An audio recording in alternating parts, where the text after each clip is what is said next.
Todo alfabetizado sabe ler até certo ponto. Mas, como esse ponto pode estar muito baixo, é preciso melhorar a habilidade da leitura em geral. Esse problema é um dos mais complexos das artes da educação. José Moni Nasser. Se a terra tá seca e não tem comida, se a fome chegou, vai cair na lida, a vida ou a morte, ponto de partida, você que escolhe tua preferida, a vida ou a morte, ponto de partida, você que escolhe tua preferida. Saudações calorosas a todas as pessoas que nos escutam. Sejam todas bem-vindas a mais um bate-papo à luz do candeeiro. Meu nome é Franciola Araújo. Sejam muito bem-vindos e bem-vindas. Eu sou Caroline Silva. Olá pessoal, tudo bem? Eu sou Nelson Almeida. E aí galera, eu sou Vitória Frutuoso. Puxe o banco, pegue um cafezinho e vamos falar sobre educação, ciência e tecnologia.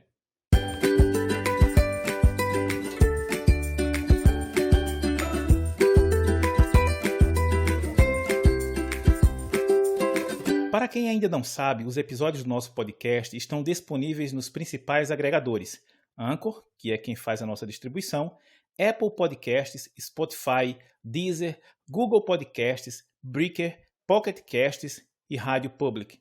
Além da página aluzdocandeeiro.com.br, onde também planejamos colocar algum conteúdo referente aos temas tratados por aqui. E vocês sabiam que nós já temos mensagem? Sério? Que legal. E aí, o que é que diz? O nosso ouvinte, Antônio Luciano Júnior, entusiasta das metodologias de ensino, comentou em nossa página, parabenizando-nos pelo projeto e pelo conteúdo e deixando dicas valiosas para tornarmos o podcast ainda melhor. Muito obrigado, Antônio. Estamos considerando as suas sugestões e algumas mudanças poderão ser vistas ao longo dos próximos episódios. E se você é nosso ouvinte e gostaria de entrar em contato, seja para sugerir algum tema, dar sugestões ou simplesmente dizer um olá, você pode fazê-lo via mensagem de voz direto no Anchor ou deixando seu comentário em nossa página. Então vamos para o cast.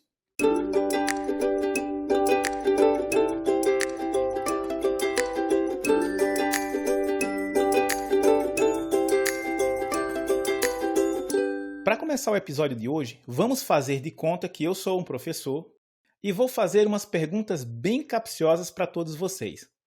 A primeira delas é: vocês gostam de ler? Eu gosto bastante, inclusive.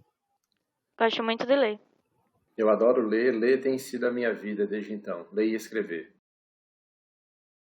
E o que vocês gostam de ler? Eu acho que eu gosto de ler muito por fases, por época, né? Às vezes eu estou lendo muita coisa da universidade, livros, inclusive, voltados para pesquisa. Outras épocas eu estou muito voltado para a literatura brasileira, que é a minha paixão. E outras épocas eu estou lendo coisas da minha doutrina, né? Então, são muitas fases diferentes que me levam a ler coisas diferentes. Agora, para tirar o 10. Vocês sabem ler? Sei. Olha, é uma pergunta maravilhosa e eu acredito que estou aprendendo a ler. Faz mais de 20 anos que eu estou aprendendo a ler, porque à medida em que eu leio e escrevo, eu descubro algo novo relacionado ao idioma, à profundidade dos textos. Então, isso me faz crer que ler é um aprendizado contínuo. Eu acho que eu sei ler. Eu vou aprender a ler hoje, né? Em Como Ler Livros, o guia clássico para a leitura inteligente, o filósofo americano Mortimer Jerome Adler fala sobre os diferentes níveis de leitura e nos mostra que ler exige um esforço ativo para que possamos extrair a essência dos textos aos quais somos apresentados e que também podemos ler para nos desafiar e crescer intelectualmente. Este livro, ele vai nortear uma série de discussões que teremos neste e em próximos episódios de nosso podcast. É notório que a internet, a popularização da internet, ela fez com que muitas pessoas fossem para as redes sociais e fossem expostas a uma grande quantidade de informações na forma de textos, na forma de vídeos, na forma de áudio, como os podcasts, mas baseado na experiência de cada um de vocês aqui e principalmente devido a essa popularização da internet. Vocês acham que as pessoas estão lendo mais hoje do que no passado? Rapaz, eu acho que não. No meu ponto de vista, eu acho que decaiu muito o hábito da leitura. Eu concordo com Carol, porque quando eu me refiro a ler, eu sei que hoje em dia as pessoas, como você bem falou, têm acesso a muitas informações e leem essas informações, mas eu coloco aspas nessa leitura. Porque quando eu me refiro a ler, eu me refiro a ler clássicos da literatura, né, seja a literatura nacional, a literatura estrangeira. Eu me refiro a ler o jornal escrito, revistas, e quando eu me refiro a revistas, eu me refiro a revistas científicas. Então, isso tem se perdido muito com o advento da internet, que é uma faca de dois gumes. Você recebe muita informação, mas essa juventude, né, essa turma mais nova, tem dificuldade em filtrar essas informações, em saber o que realmente é bom e confiável ou não. Na minha bolha social eu vejo ainda a leitura muito presente, mas é nesse sentido que Nelson falou. Uma leitura muito rasa, algo que não vai de fato ao entendimento, sabe? É algo realmente muito raso. Ou por status até. Nós fazemos a diferenciação entre o ledor e o leitor. Sendo o ledor aquele que consumia muito, era como a Vitória bem coloca, o sujeito que chega no final do ano, eu li 555 livros, mas quando você pergunta a essa pessoa o que ela absorveu daquela leitura, normalmente você não tem uma resposta muito clara, porque ele consumiu a leitura, ele leu todo aquele conteúdo, mas ele não conseguiu assimilar e nem entender muito. Mas, Nelson, você tocou num ponto que eu acho bem interessante, que é quando você fala da juventude, essa leitura rasa, você acha que ela é um fenômeno apenas dos jovens? Olha, a sua pergunta é muito interessante e muito provocante também. Mas a minha opinião é que sim, porque ela atinge diretamente a juventude de agora, essa geração de agora. Ela não mudou o comportamento, o padrão de leitura das gerações anteriores. Porque a leitura, as gerações anteriores estão acostumadas a uma leitura mais complexa. E aí me refiro novamente a ler, nós estamos tratando aqui de bons livros e de grandes escritores. E a geração atual, ela se dedica muito a essa leitura superficial e imediatista.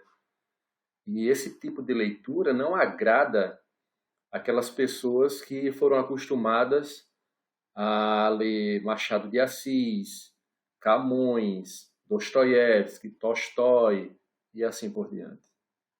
É engraçado porque eu me considero uma geração intermediária, né? Sou da década de 90, então eu tô entre aqueles que tinham computadores, que não tinham, desculpa, aqueles que não tinham computadores antes de mim, e pós os que não tinham, né? Depois de mim, os que tinham acesso à internet mais fácil. Porque se todo mundo lembra, a internet era discada, ninguém tinha, era caro, né? Então, você tinha que pegar seu velho jornal, você tinha que fazer assinatura de revista. Todo domingo, inclusive, o carteiro não, desculpa.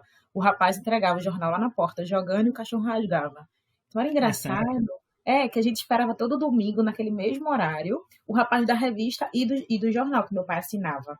Porque se ele jogasse, caísse dentro do terraço, show, todo mundo lia revista e jornal. Se ele jogasse fora, não tinha, né? Então, nós acabamos por ver, né, na minha família, meu irmão e meu pai, meu irmão e eu e meus primos, aquele hábito de chegar o jornal na casa da minha avó. Então, daí a gente começou a ter o hábito de ler jornal. Mas a gente não assimilava o jornal, a gente só lia.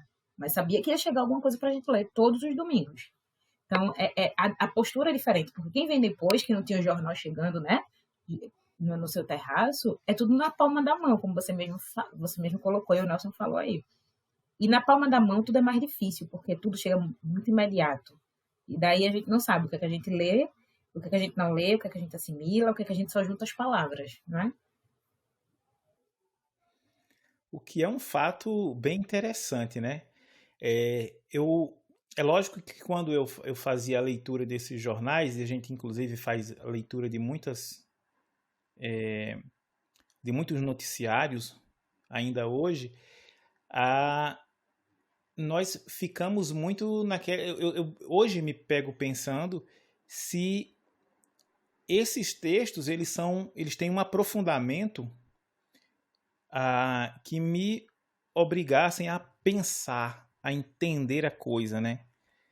Porque sempre me pareceu, e hoje acaba sendo um pouco mais evidente, que todos os meios de comunicação, de uma forma geral, eles empacotam muito a informação que quando ela chegue a nós, que estamos consumindo essa informação, não nos reste nenhuma opção de pensar sobre o fato. Eles já empacotam tudo o que eles querem inserir ali dentro e nós consumimos e passamos muitas vezes a replicar um pensamento que às vezes nem é nosso. Nós só estamos com preguiça de nos aprofundarmos mais e dizer, não, tudo tranquilo. Ele já pensou por mim. Eu não sei se essa é o mesmo sentimento que vocês têm sobre essas formas de obter informações, né, da mídia de uma forma geral. E isso bem geral, bem não somente da mídia escrita, mas como de outras mídias também. O discurso ele parece ser fechado, empacotado, para que nós consumamos sem pensar sobre, apenas para replicar. O que vocês acham sobre isso? Já vem uma opinião pronta, né? Um posicionamento pronto, assim. É como se nem abrisse para outras vias, né? Quando a informação Isso, acaba chegando na pessoa. exatamente. É a questão do ler por ler, né? Juntar as palavras, no caso. Não, é verdade, eu concordo plenamente com o que Carol e Vitória falaram e que você também, como você bem expôs, o formato da TV, né, a maneira como se constrói a TV, como se escreve para a TV, é para que o público não pense, é para que o público receba a informação e no momento em que recebe, ele não depura, ele não analisa o que está sendo dito. Pouquíssimas são as pessoas que depois pensam a respeito do fato, né? Então, ali no momento em que se adianta a TV, você não pensa. Daí o sucesso, né, de grandes programas de TV que são tem uma cara de descontração e que passa um monte de informação que quase não se aproveita nada e ajuda a criar certos estereótipos e espalhar mentiras, coisas dessa natureza. Mas Porque o espectador... Pois não. Sabe o que é engraçado, Nelson, escutando tua fala? É que às vezes hoje o cotidiano é muito corrido, né? Todo mundo tá com os horários bastante apertados. Mas sabe de uma coisa, Carol? Em relação à TV, esse fenômeno sempre foi assim.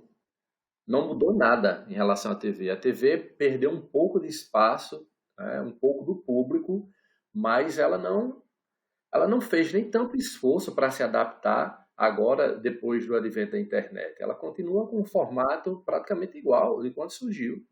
Mas essa é a função dela, né?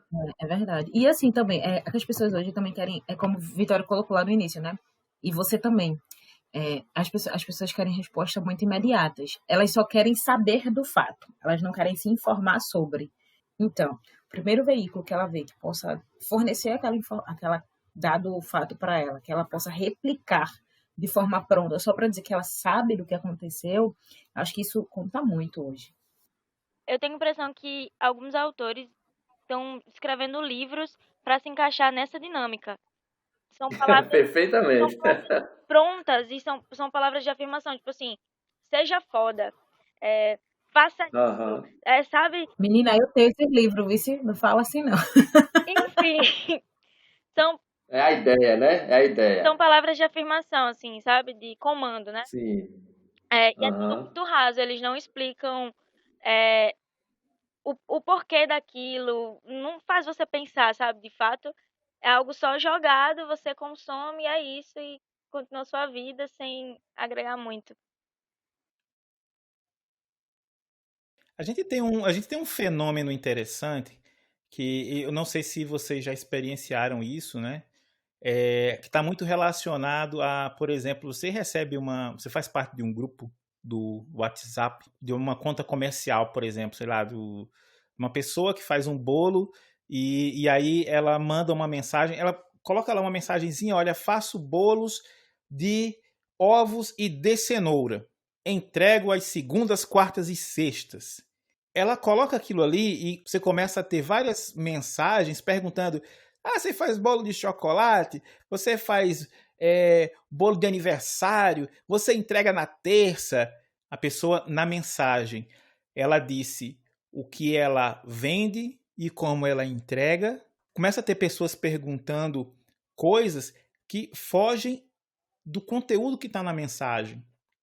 Isso pelo menos já vi vários memes sobre isso nesses grupos. Qual é a ideia de vocês? É a famosa inferência textual, né? Uhum, É você atribuir, de repente você leu e leu mal, que é disso que trata Adler. As pessoas leem quando leem, mas leem muito mal, e aí fazem inferências textuais. Agora, quando você faz uma inferência textual, né, quando é um cidadão comum, isso é horrível, a gente quer algo mais, algo melhor. Mas quando um cidadão comum faz a inferência textual numa venda, né, num texto sobre uma venda, como esse caso aí de bolo, tudo bem.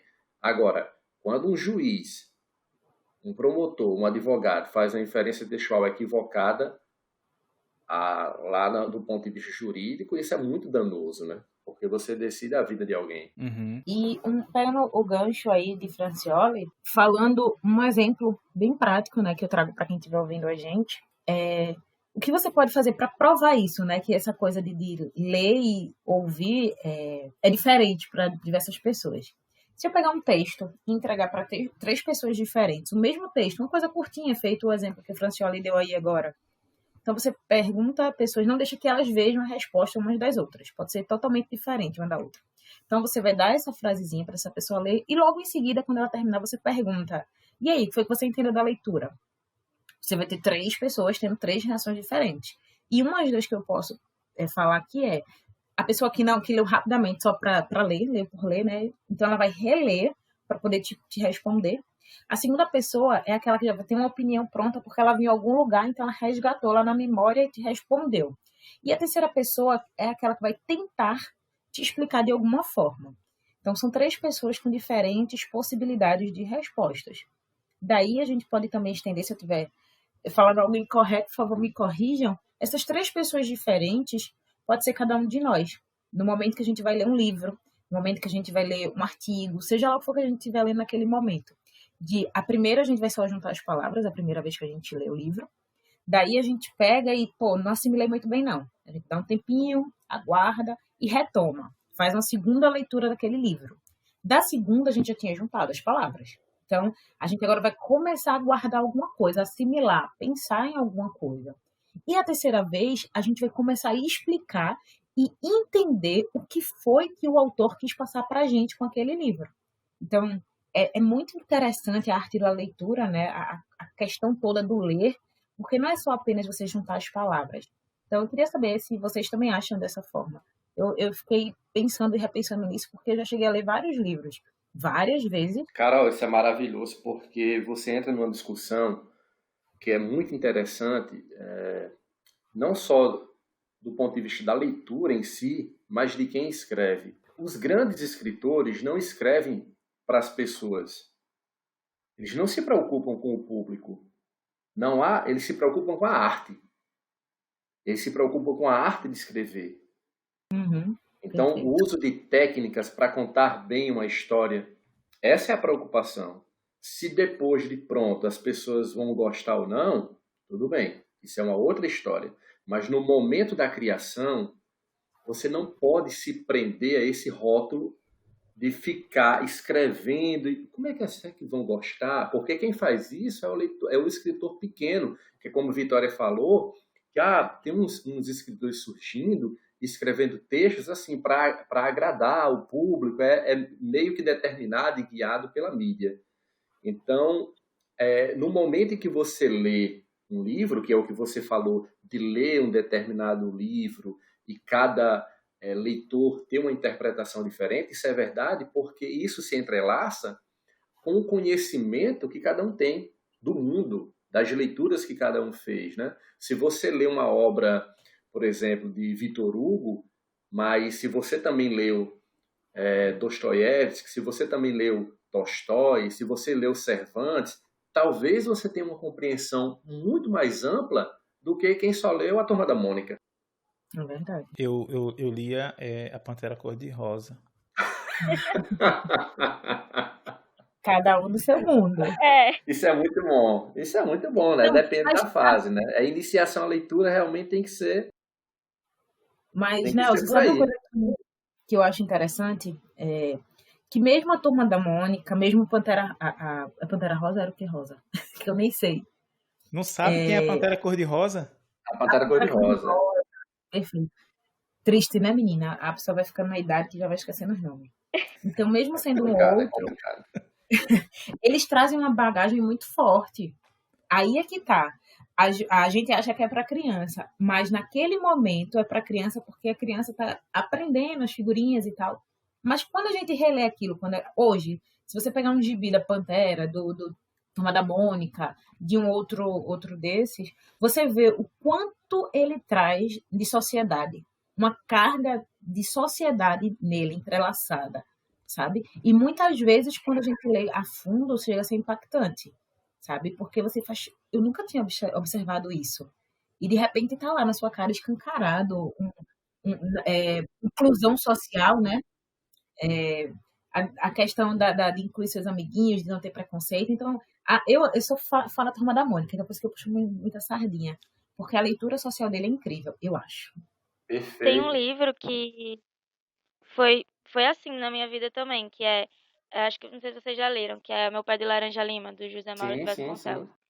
E ele foi exatamente assim, eu acho que eu ganhei ele, eu tinha uns 9 anos, eu li a primeira vez, na segunda vez eu já tinha, sei lá, uns 15, e eu li ele ano passado, e foram, as 3 vezes que eu li foram totalmente diferentes, assim, e cada vez parecia que era mais intenso e mais sensível, e tinha mais críticas, sabe? E é um livro que Perfeito. E aí, Vitória, quem foi que mudou? O livro ou o leitor? foi eu. Eu li. Pois é. Mas sobre o que Carol falou, sabe, Francioli, isso é interessante mesmo, quando a gente assiste aos desenhos animados, ou quando lê um gibi, um cartoon, uma charge, realmente, por mais que o público seja, por mais que esse material seja produzido e destinado ao público infantil, quem escreve não é uma criança. É um adulto que tem uma experiência de vida, que tem suas amarguras, né? Porque vive em um país onde a desigualdade social é brutal, e tudo isso se reflete em sua obra, e ele sim passa uma mensagem. Por isso que autores como Dante Alighieri, o próprio padre Seth Landers, né, ele vai dividir os níveis de leitura e dizer que, no caso, Seth Landers dizia que numa obra chamada Vida Intelectual, ele diz que existem vários tipos de leitura, né? Existe a leitura para você se informar, existe a leitura para você se divertir. Essa leitura infantil, ela informa, ela denuncia, de repente, né, uma situação de preconceito ou um descaso do poder público, mas você não aprende sobre aquilo lendo esse tipo de material. Você toma conhecimento. Isso. Você só vai aprender a fundo por que existe a desigualdade, por que existe o preconceito, fazendo um outro tipo de leitura. E aí você vai para um outro nível de leitura. Isso é muito interessante. Essa sua observação é fantástica. E pegando também um gancho do exemplo que a Carol deu anteriormente, e permeando por algumas palavras que vocês, né, tanto o Nelson como a Vitória falaram, por que vocês acham que é tão difícil para as pessoas alcançarem a ideia principal dos textos que leem? Eu, na minha humilde opinião, eu acho que é a questão do imediatismo.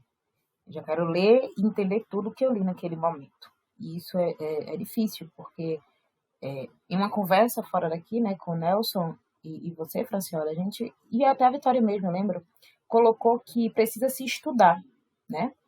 Aquilo que a gente está lendo, independente do que seja, mas antes de ler a gente precisa estudar, para a gente ter o mínimo de compreensão. Não, é porque é isso mesmo que a Carol falou sobre o imediatismo, porque é uma coisa que eu vejo pelo menos muito em mim, sabe? De, poxa, desde que eu me entendo por gente, eu já sei que existe a internet, então qualquer coisa que eu esteja com dúvida, eu vou lá, procuro e já tenho resposta na palma da minha mão, assim, entendeu?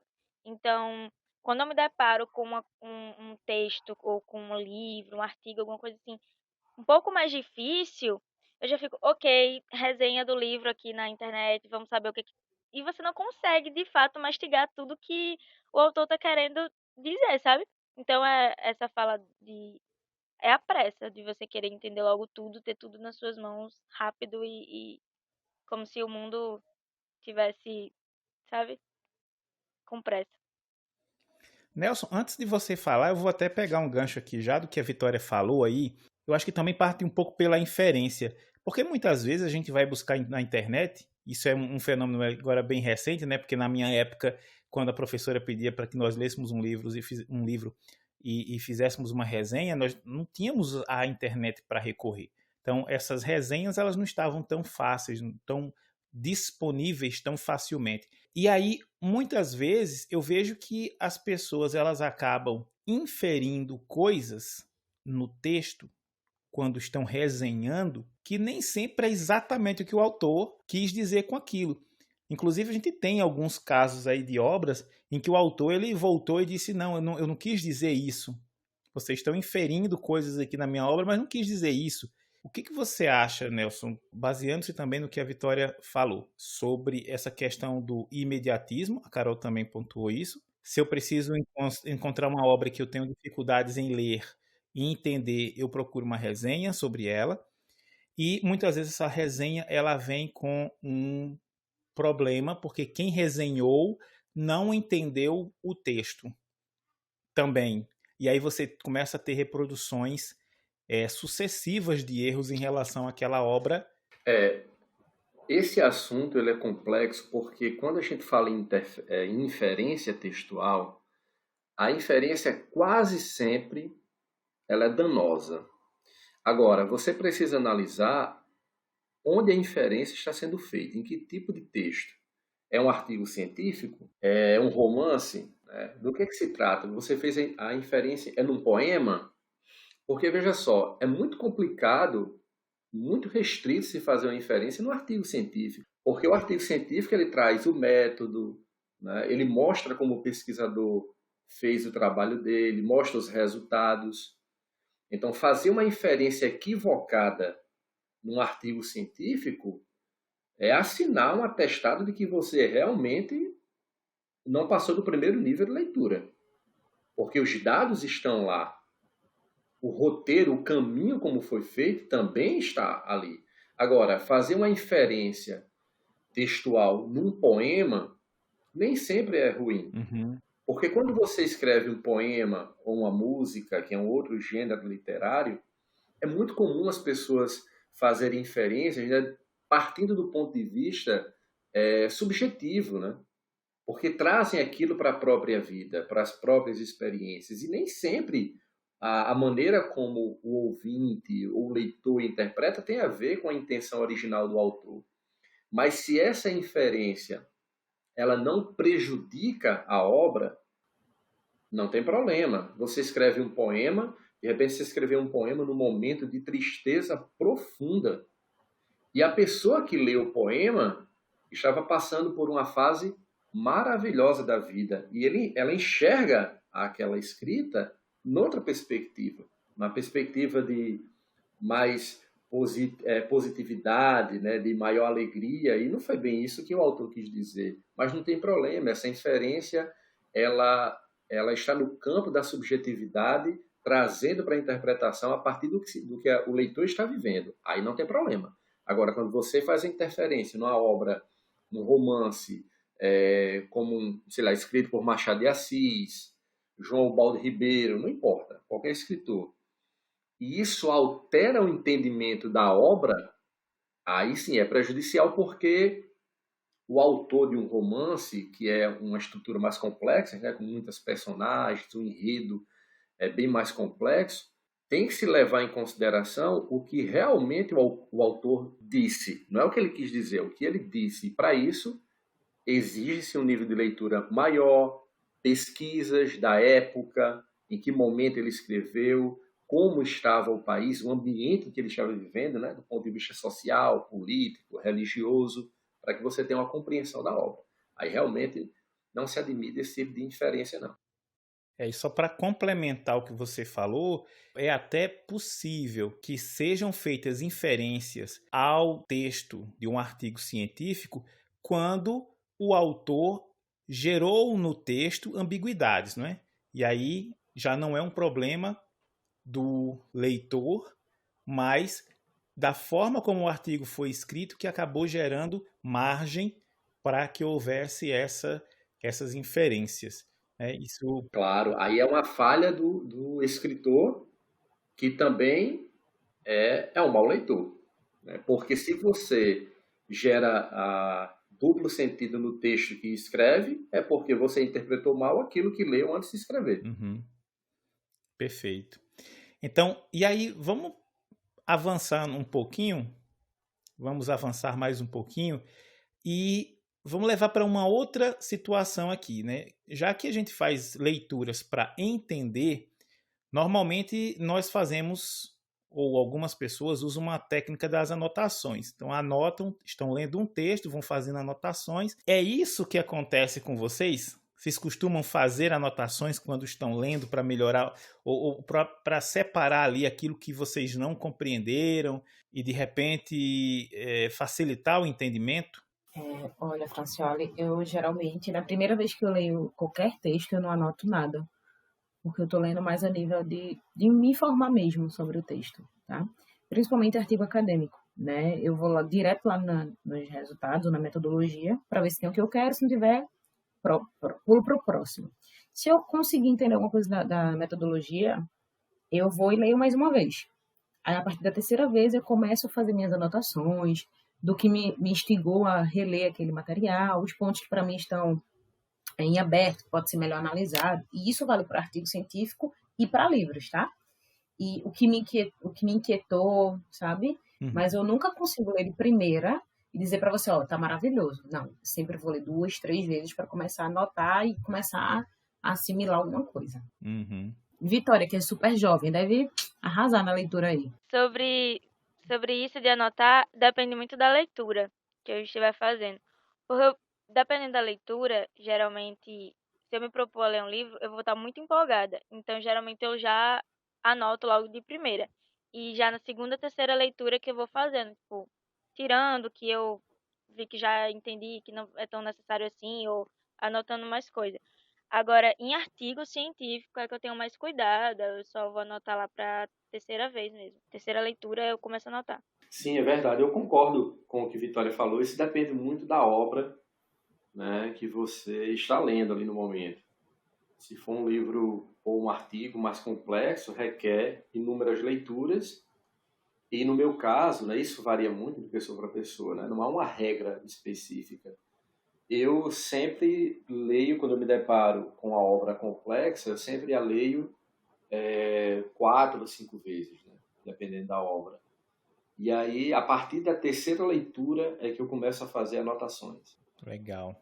Eu sempre gosto de falar para os meus alunos, tanto quando vão ler quanto quando vão escrever, que criem caixas de texto. Então, eu estou lendo um texto ali, então tem algumas palavras que elas não são do meu uso cotidiano. Então, que grifem essas palavras, que busquem quais são os significados que ela tem, os sinônimos e significados, porque às vezes a gente consegue, eu posso até pensar num sinônimo para uma determinada palavra, mas dentro daquele contexto que às vezes esclarece completamente o que o autor quis dizer, falta o significado dela. O que aquela palavra quer dizer especificamente, né, dentro do contexto. Então, normalmente eu gosto de dar uma dica como essa costumo fazer, muitas vezes, principalmente nos textos mais complexos, né? Textos que exigem bastante da massa cinzenta, né? Para que a gente possa ler aquelas leituras que realmente nos desafiam. E avançando um pouquinho, existe um livro que eu tentei ler no começo da minha adolescência, que foi o Lusíadas, que na época eu simplesmente não consegui ler este livro. Eu abandonei a leitura e, salvo este, não me recordo de ter abandonado mais nenhum livro. Ele um dia eu revisito, eu vou lê-lo novamente, dessa vez eu vou conseguir terminar, já um pouco mais maduro como leitor. Mas vocês já foram desafiados por algum livro, por algum texto que vocês leram uma vez, duas vezes, não entenderam nada, que disseram, olha, isso aqui é um obstáculo na minha vida, eu vou desistir completamente, ou que vocês superaram ele, disseram, olha, esse aqui você não vai ganhar de mim. Vocês têm algum livro desse tipo, algum texto? Acho que todos temos, né? Eu tenho Senhora. Sem dúvida. Senhora, para mim, ainda é um grande obstáculo que eu irei superar. Sem dúvida. E isso acontece com todo ser humano, né, que se propõe a ler grandes obras, não tem a menor dúvida. Tem um livro que, ao terminar de ler, fiz a primeira leitura, eu me senti um completo estúpido. Eu não entendi absolutamente nada, mas nunca pensei em desistir. Desistir não é uma possibilidade na minha vida, então eu não desisto. Agora, eu reconheço, né, que a leitura é complexa. E aí o que é que eu faço? Eu vou me munir de ferramentas para entender melhor aquela obra. E essa obra a qual me refiro é Sagarana, de Guimarães Rosa. Acho que estou aí pela quarta ou quinta leitura, vou fazer a sexta leitura. Agora começou a aparecer uma luz, assim, um pontinho de luz. E o mais engraçado em relação a essa obra é que eu li o livro e disse, não vou buscar resumo, não vou buscar comentários sobre... Não, sou eu tenho que entender. Essa luta é minha, é uma batalha minha, uma batalha intelectual. A batalha intelectual é subjetiva. E eu li nada. Aí resolvi pesquisar. Encontrei uma carta, e parece que eu não fui o único a entender não, viu? Os grandes literatos da época também não entenderam não. Aí eu fiquei um pouco assim, envaidecido. Eu digo, olha, eu não sou o único estúpido não. Então vamos lá. Aí o que foi que aconteceu? Um amigo dele, não compreendendo a obra, pediu que aí ele escreveu uma carta para explicar a obra. Aí eu pensei, bom, na carta ele... né, Guimarães vai ser mais informal, né? A carta é informal, escrevendo para um amigo, ótimo, vou ler a carta, e aí eu, de repente, encontro ali um caminho para entender a obra. Amigos, eu li a carta eu também não entendi. Aí já não tinha entendido a obra. A carta que explicava a obra, eu não entendi a carta, aí danou-se tudo. Então vamos continuar na obra, né? Pois é, esse é um livro... Agora um outro que me deu assim... Mas olha, você poderia ter, se vivo o autor fosse, ele poderia hoje resumir a obra em 140 caracteres. Talvez ele dissesse assim, olha garoto, não desista. Mas ele... Estou cansado de explicar. Aí o que é que acontece? Eu me deparei com uma outra obra assim de grande peso e, sabe, intelectual, que foi O Processo, de Franz Kafka. Mas essa obra, como eu disse, eu sempre faço 4, 5 leituras numa obra. Já cheguei a fazer 6, como vou fazer agora com Sagarana, mas O Processo eu compreendi. Assim, eu cheguei lá e é muito bom. Porque não se trata de quantidade. É como você falou, Franciela, o cara leu 500 livros em um ano. Ok, mas o que foi que você leu? Que aí recai uma outra coisa que se divulga muito, que é a tal da leitura dinâmica. Uhum. Fiz a leitura dinâmica. Ok. O que é que o autor quer dizer? O que foi que você entendeu? Quais são os pontos principais? Por que ele escreveu isso? Como escreveu? Em que contexto escreveu? A pessoa não sabe dizer. Então não se trata de ler muito. Se trata de ler com qualidade. E é sobre isso que Adler discute no livro dele, né? Eu acho que o meu livro, que inclusive ainda está parado, não, não tenho vergonha de admitir, é A Abolição do Homem, do C.S. Lewis, que, nossa, eu, ele é o autor de Nárnia, né? Então, eu li, super tinha me empolgado, vi as pessoas falando muito sobre os outros livros dele.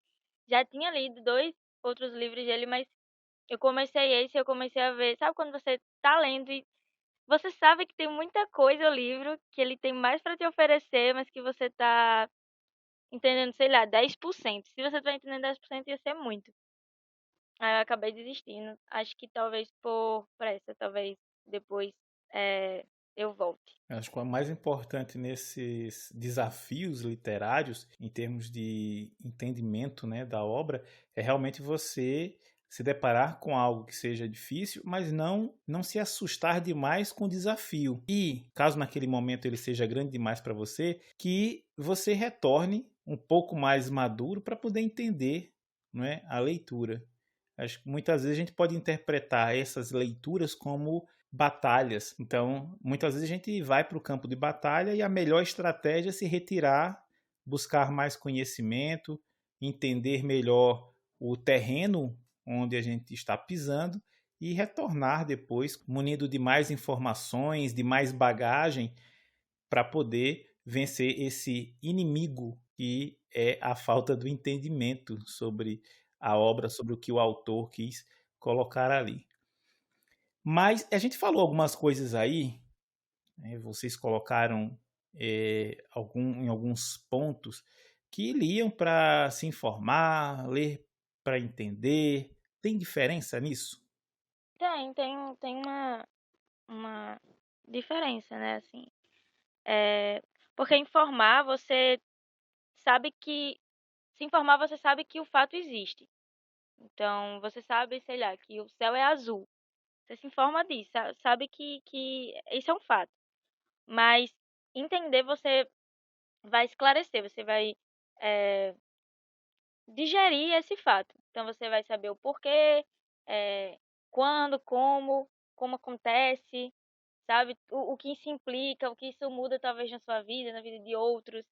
Então entender, ele você vai digerindo, né? Verdade, concordo. Perfeito, perfeito. E além do mais, quando você se informa, talvez não lhe cause inquietações para que você busque mais informações sobre o fato, né? Para entender, você precisa alguns artifícios, né? De, por exemplo, algo me gerou inquietação. Então, é como a Vitória colocou, eu vou buscar sanar aquela inquietação que eu tinha, para poder então entender aquilo que eu li de primeira, porque primeiro eu me informo e dependendo do que seja, aí é que eu vou entender. Para entender, precisa saber o porquê, para quem, com quem. Existem várias incógnitas, né? Que permeiam aí o entender. O grande Nelson pode estar aí falando para a gente. Não, mas acho que vocês resumiram muito bem. É porque eu falo muito, assim, eu me empolgo, eu falo bastante. Mas vocês resumiram tudo, né? Que você e Vitória falaram é perfeito. Né? Quando você lê para se informar, aquela informação que vem, ela está no mesmo nível da informação que você já tinha antes sobre o fato. Ou seja, ela não é capaz de modificar a sua opinião sobre aquele fato. Agora, realmente, ler para entender é um processo mais complexo. E como você falou, Carol, é algo que lhe causa espanto, perplexidade, desconforto. E aí você busca saber o porquê que aquilo está acontecendo, porquê que aquele fato surgiu e se desenrolou daquela maneira. Então, esse tipo de leitura, ler para entender, coloca você em outro patamar, né? Noutra perspectiva. Faz você questionar as coisas. E eu me recordo bem de uma passagem assim que aconteceu comigo, que era a história de ler livros de história, né? E aí, falando de história do Brasil, claro, poderia falar de história da Alemanha, da Segunda Guerra, enfim. Mas eu me recordo muito bem, assim, que eu ficava espantado com os livros de história do Brasil. Ainda fico esses livros escolares, né? Os livros que são usados no ensino médio. Porque aquela história que está ali, ela não aconteceu bem daquele jeito. Aquela história ela é contada na perspectiva do colonizador. Ela é contada na perspectiva dos donos de engenho. Ela não é contada na perspectiva do escravo, do índio.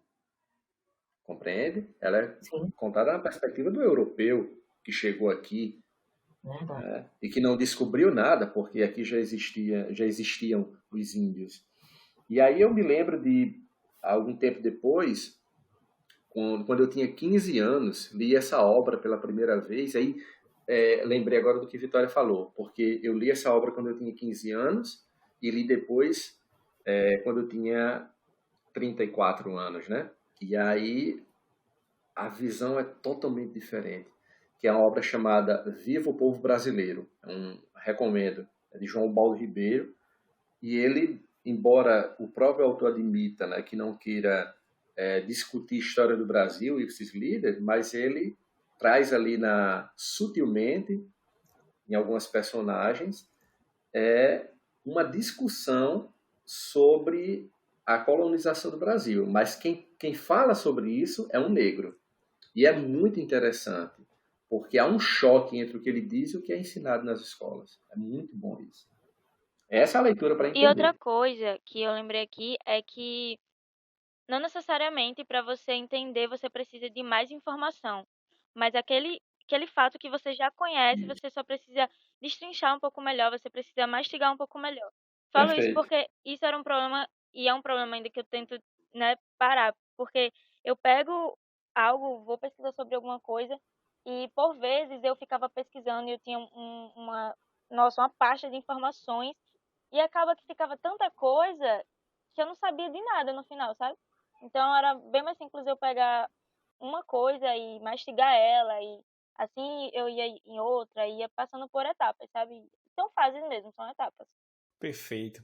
E vamos passar um pouquinho para a área da academia. Todos aqui leem artigos científicos, né, de suas respectivas áreas ou de outras áreas, não é?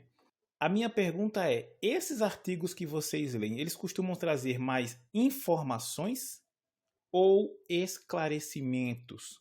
A maioria, ele traz informações, porém eu vou relatar um fato aqui bem rapidinho, de que eu passei um ano, eu estava escrevendo um artigo com alguns colaboradores do meu grupo de pesquisa, nós passamos exatamente um ano com um único artigo debaixo do braço.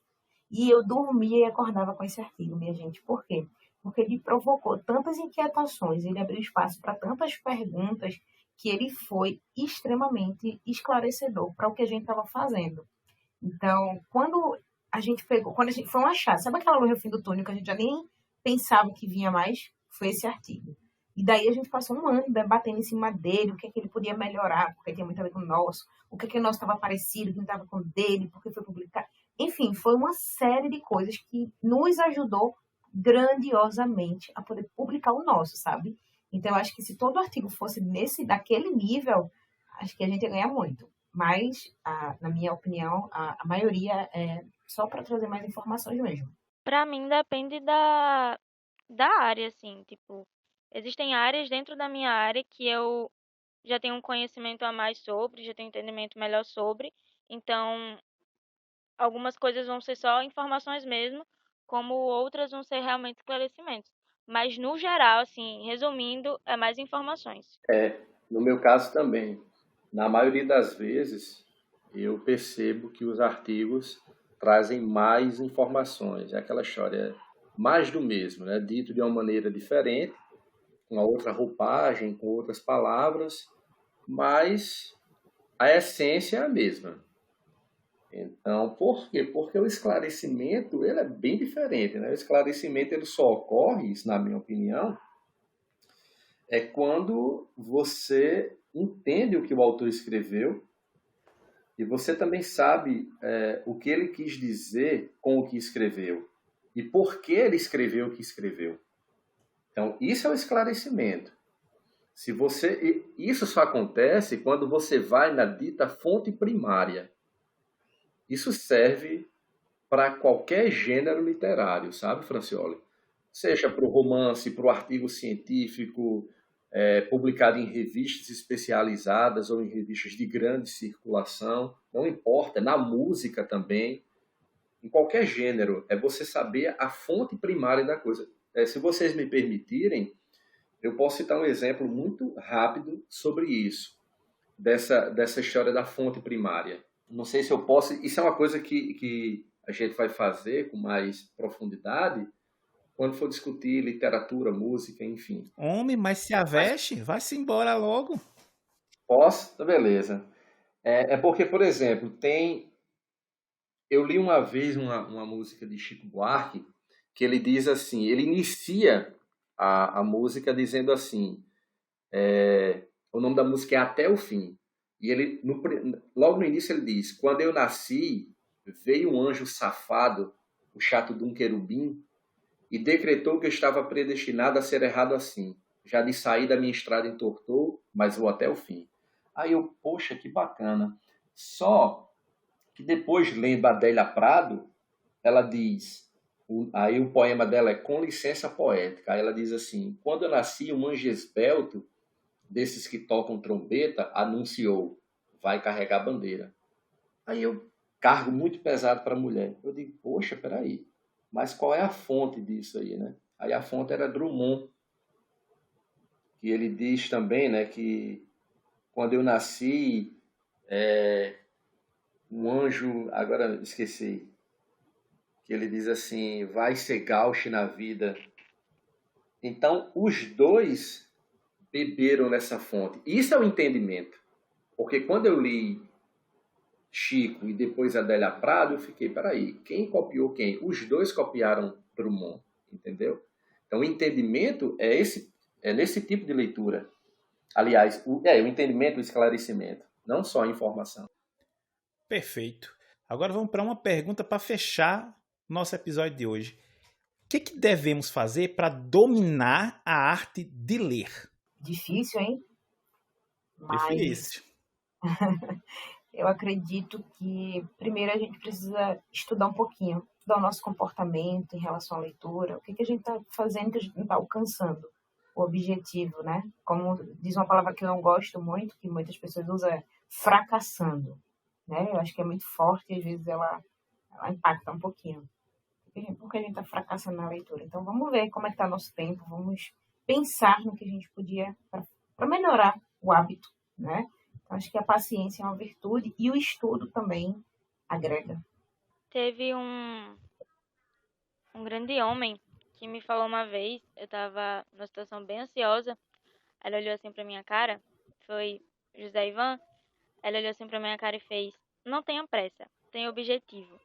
Então, não tenha pressa em ler, tenha o objetivo de entender o mundo, de esclarecer sobre isso e também saiba ter filtros, sabe? De saber investir tempo no que realmente deve ser investido tempo, em leituras de qualidade. Bem, como você mesmo mencionou, ler é uma arte. E a leitura tem como finalidade a descoberta. Não importa se é uma leitura para entendimento, esclarecimento, informação, mas você descobre o mundo à sua volta através da leitura. E já que ler é uma arte e resulta em descoberta, então requer um processo de pesquisa, de investigação, de reflexão, e passa por tudo isso que as meninas falaram, né? Não ter pressa, saber usar filtros, né? Saber fazer boas escolhas, pesquisar bem. Acho que passa por tudo isso. É um processo contínuo, né? Ele não se encerra numa leitura, não se encerra em um ano. Ler é algo para a vida, é uma experiência para a vida inteira. Eu acho que além de ler devagar, né, degustando a leitura, que eu acho que isso é extremamente importante, quando você come devagar, você consegue perceber os diferentes sabores, né? Consegue perceber a textura da comida. Da mesma forma, você consegue perceber os temperos que foram adicionados ao texto, você consegue perceber a textura do texto. Então, degustar a leitura, comendo devagar. Não precisa comer para se empanturrar. Então, a leitura apressada, ela não leva você a lugar nenhum, porque você deixa de fazer, muitas vezes, a leitura de qualidade.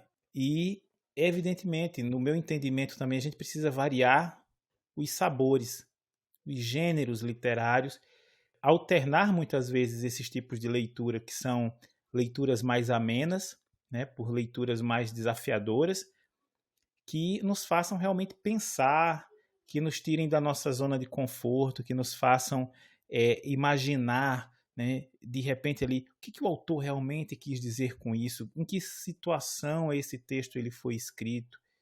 Tudo isso vai promovendo também o nosso enriquecimento intelectual.